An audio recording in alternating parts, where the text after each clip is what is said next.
Okay, you know those women who captivate every room they walk into? You ever wonder how they do it? Today I'm going to give you 5 secrets that every enchantress uses. But I have to warn you, they're not going to be what you think. If you're an introvert or more of an analytical personality type, or even a little neurodivergent, this is going to be something that you will excel at. And the best part is, you don't have to fake anything. Are you ready? Secret number 1, fewer decisions, more defaults. You know how sometimes after you have to talk to people or be with people all day, you are just drained? One of the reasons is because you are exerting way too much brain power because you have not yet set your defaults. Don't decide every single thing before you say it. Have defaults. For example, common things that happen to us every day when someone criticizes you. Thank you, I appreciate that feedback. Simple. Defaults, not decisions. Let's say that you're asked something and you have to give an answer on the spot. I'm going to need some time to think about how I feel about that before I respond. And then if they push it, again, I'm going to need some time to decide how I feel about that before I respond. Really? You don't say. Well, I can understand that, but I'm going to need some time to decide how I feel about that before I respond, okay? That may be, but I'm going to still need some time to decide how I feel about that before I respond. Okay? Effortless. Defaults, not decisions. When somebody tries to pull you into office gossip, I don't know anything about that, and I don't want to know anything about that. Defaults, not decisions. What that will mean is, even when you are emotional, you will have prepared in advance for those situations. You will start to become keenly aware of people who just throw their words about willy-nilly and just say first thing into the brain, first thing out of the mouth, and you will be so grateful that you do not appear as foolish as they appear. It's kind of one of those, are you sure you want to eat that apple? Because once you open your eyes, there's no going back. Now, to learn more specific tips like this and tools that you can use so that you can become better at whatever it is that you're doing and to improve every relationship in your life, you can start by clicking on the Communicators Playbook. It's the very first link in the description below. Click on that and download that as we move along here, because that'll make a big difference like that. Secret number 2, if you bring a problem, bring the solution at the same time. If you want to stop it being overlooked and start being heard, one of the biggest reasons people get ignored at work, it's not because they're too smart. It's not because people are intimidated by them. It's not because they don't have the best ideas. It's not because leadership or HR is out to get them. It's not because they have personality conflicts. It's because they're constantly complaining or being negative or bringing problems. That's why. If you are that person, you will be ignored. Now, don't get me wrong. Problems need to be addressed. And you might, because of your analytical nature, see things that other people do not see. You might always be spotting problems that other people are not spotting. That does not mean you constantly bring it up. You might feel as though you are obligated, if you find that there's a problem, to voice it, or else wouldn't that make you guilty if you watch everything, fall apart and you knew that it was going to fall apart and you didn't say anything? No. Saying what needs to be fixed is not a strategy. It is not contributing. It is not bringing value. Remember that. But when you bring a problem and the solution at the time you bring the problem, that is proactive, valuable, and strategic. And guess who gets noticed for all the right reasons? People who do that. People who solve problems. People who, when they're opening up their mouth, there's not going to be anything other than something that will benefit me coming out of that mouth. Then people listen to you all the time. So how can we do that? If I spot a problem and I don't have the solution, how can I make sure that I'm saying things the right way? Let me make this easy for you. I'm going to give you 3 power phrases. Remember, if you do not have the solution yet, do not speak until you do. Even if it's a simple suggestion, even if it's what we need to do to find the solution, sounds like this. Here's some simple templates to get you started. I don't believe in theory. I believe in strategic responses. I believe in power phrases, scripts, verbal patterns like this. Number 1, given that blank, I believe it would be beneficial to blank as a way to blank. For example, given that our response time to customer inquiries has increased by 30%, it may be beneficial to explore implementing a chatbot as a way to improve efficiency and reduce frustration for both customers and staff. Here's why this works. It's fact-based. You're not just throwing around your ideas. You're positioning the solution as an opportunity rather than an attack. And you're showing how the fix benefits everybody. Or maybe it's something like, I've noticed blank. And to avoid blank, I recommend we blank. For example, I've noticed that our team meetings run over time, and to avoid losing our productivity, I recommend we set a hard stop at 30 minutes with a standing agenda. If those are the types of things you say at work, everyone will want to hear what you have to say. If you're only delivering half of those, the what's wrong half, no one will ever want to hear what you have to say, because it's as if you're giving people more work, the people who are trying to solve problems, because you will start to notice, oh my gosh, there's like an alliance of problem solvers all over the place. I just haven't been aligned with them, so I didn't see that or know that if you're not in line with them so far. And when you start, you're in a whole different level. And the people that you are currently seeing, you will no longer see. You will only see those problem solvers, and they will see you. And one more is, one way we might improve blank is by blank, which would help blank.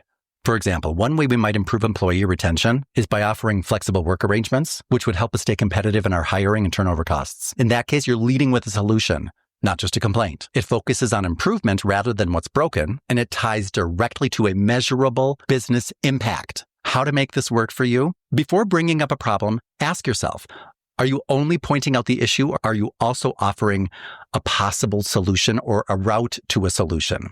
Make sure that your solution aligns with the business goals. And if leadership pushes back, I'm going to give you a pro tip. If you know that you are bringing a solution, but for some reason they're just not seeing it, use this phrase for overcoming objections. If I could show you this, would you be willing to that? I'm going to repeat that. If I could show you this, would you be willing to that? For example, I noticed how our customer wait times have increased, and I've researched what chatbots can do.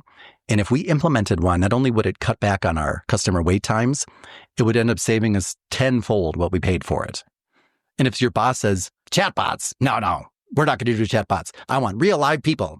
Okay, well, if I could show you the data from our competitors who have implemented chatbots and how it actually increases customer satisfaction, would you be willing to just take a look at it? It would be a very unreasonable person to say no to that.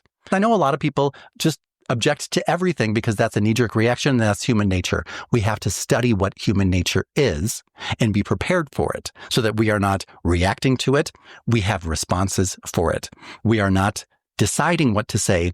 We are using our defaults. If I could show you this, would you be willing to that? Secret number 3, do not practice the golden rule. So many people will, with great intentions, say or think, well, I just treat people the way I'd like to be treated. And you'll notice a lot of people say that and do that who are jerks and who are not effective communicators.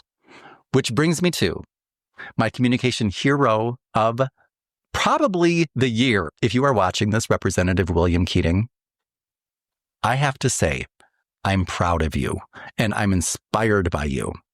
If you did not get a chance to watch what he did, I'm going to put it up because you got to see this. Let's take a look at this. I now recognize the representative from Delaware, Mr. McBride. Thank you, Madam Chair. Ranking Member Keating, also wonderful. Mr. Chairman, could you repeat your introduction again, please? Yes, we have set the standard on the floor of the House, and I'm simply... What is that standard, Mr. Chairman?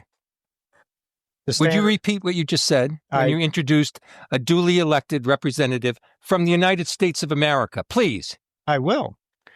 The representative from Delaware, Mr. McBride. Mr. Chairman, you are out of order. Mr. Chairman, have you no decency? I've come to know you a little bit, but this is not decent. We will continue this. You will not continue it with me unless you introduce a duly elected representative the right way. This hearing is adjourned. That's why we want honorable men around. I have no idea what the other guy's name was. I'm just realizing that, and I don't care because I don't care to know any more about him. What I know is he lets other people tell him who he is. He's scared. I can tell by his response that he is not a man of integrity. He is not a man of honor. He is not a man who is dignified. Therefore, he could not possibly bring dignity to his job or to those with whom he is communing. How could he bring dignity when he doesn't have any himself?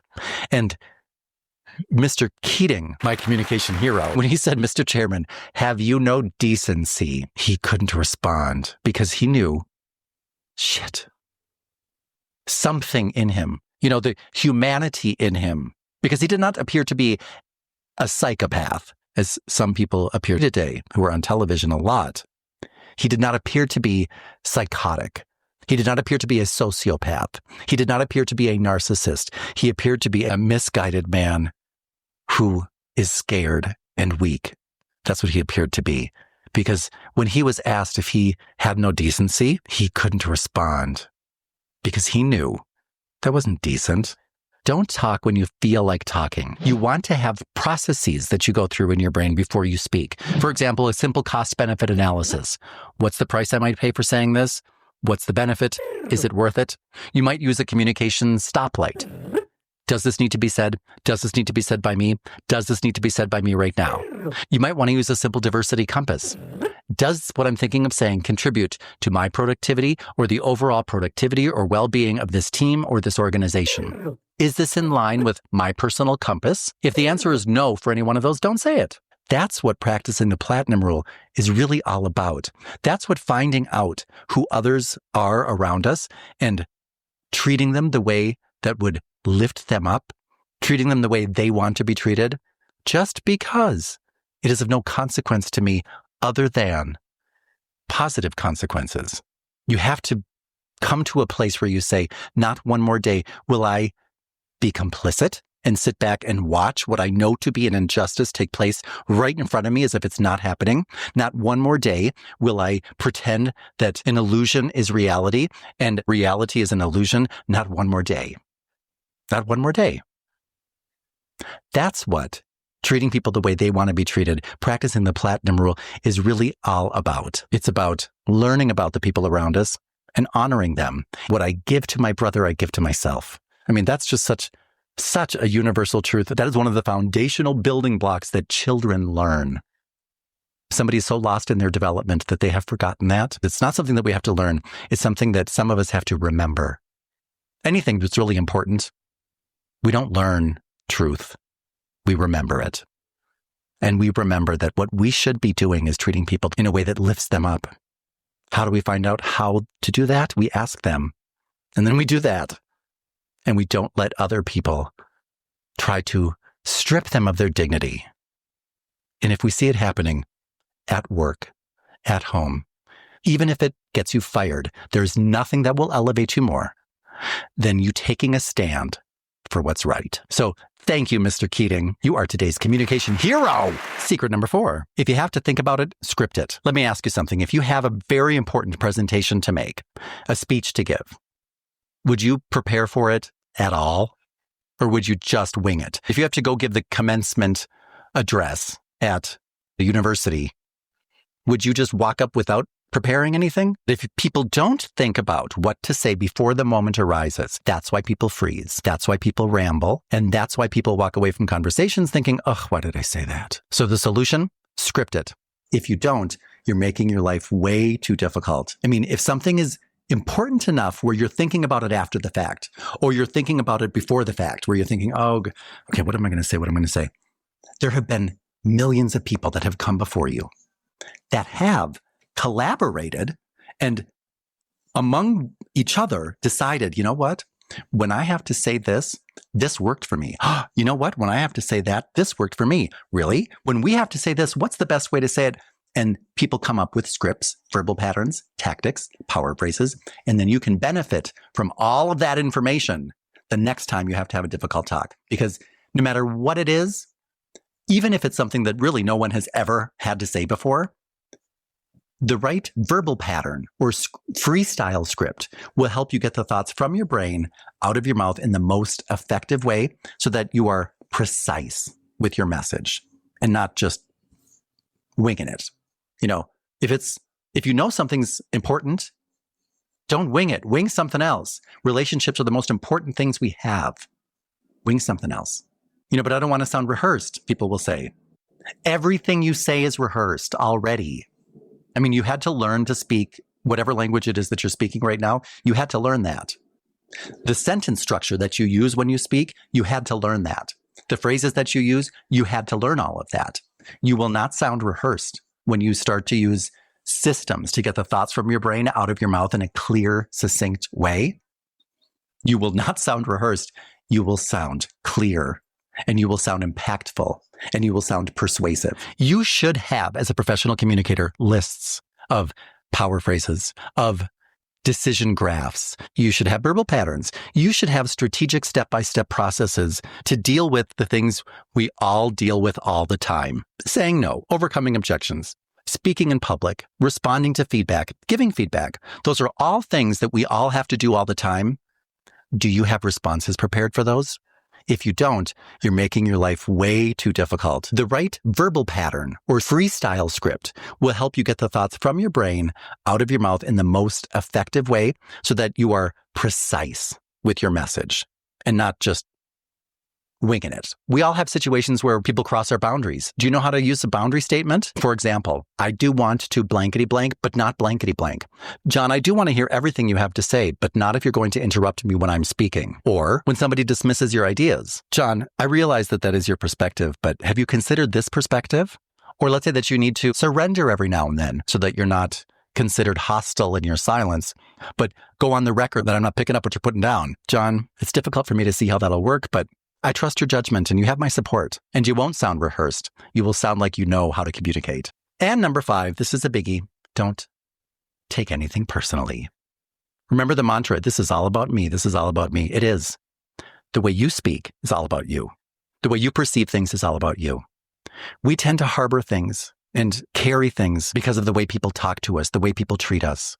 And in theory, we know that's not about me. Poor you, that you see the world that way, that you would talk to people that way. Yeah, that's right. People's tone, their criticism, their rudeness, their abruptness, their opinion of you, the way they speak to you, the way they treat you, the things they say to you about you are not about you. Just as the way you talk to people, the way you treat them is not about them. It's about you.